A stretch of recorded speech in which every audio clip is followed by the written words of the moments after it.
I did that. I went to therapy. I did all those things by myself, but I always had this mental block. I always had this like, oh, I don't need meds. Meds means you're really crazy. Meds means you really don't have control. And not until I kind of hit a very bad rock bottom maybe 3 years ago, did I finally say, you know what, fuck it. I think I actually have to do this. I think it would be good for me. And then it was the same experience that I've heard over and over and over from people, where finally they get on the meds that are right for them and they calibrate to their dosage, and maybe they've been on it for about 2 months, and they just have this epiphany of like, why the fuck did I wait so long? I could have felt like this my whole life. What the fuck was I thinking? Because you're so societally, we're so resistant to looking at mental illness the same way we look at physical illness. It's so easy. Paul Gilmartin just made this point when he was on my podcast last week. If you went up to somebody with diabetes, type 1 diabetes, and you were like, what the fuck, dude? Why don't you just think more positively so that your pancreas makes more insulin? Like, what's wrong with you? Why can't you just make more insulin? It's like, they'd be like, what are you talking about? It's the same thing with depression. People put the onus on, like, they look at it like it's a disease of will, but it's not. It's a biological illness.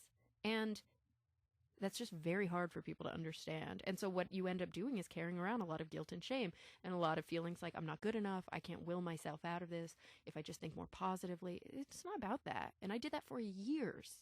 You just deal with it, right? You're like, oh, this is what other people feel like. Right. Like, I thought I was normal, because that's another thing. There's such a stigma in this country, not just about mental illness, but about any sort of illness, where people can't openly, freely talk about it.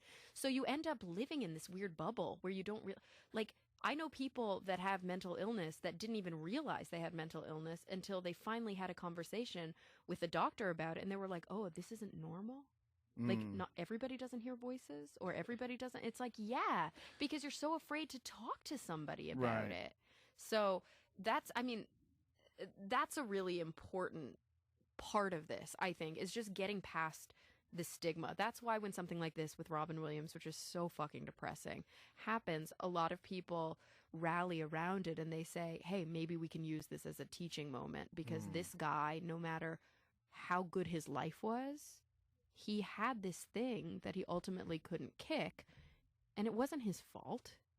It just is that way sometimes. And hey, maybe you have it too. I think in some ways it's good when high functioning people come out and talk about their illnesses, because then people who are actually experiencing things like loss of employment, loss of a loved one, whatever, or who have had a bad go of it for other reasons, are like, even you, like you had said before, like, even you, but you're pretty, but you're successful, you're whatever. Well, if you could have that, then of course it's not weird that I have, it's like, it's a good thing for people to be able to see that they're not alone like that.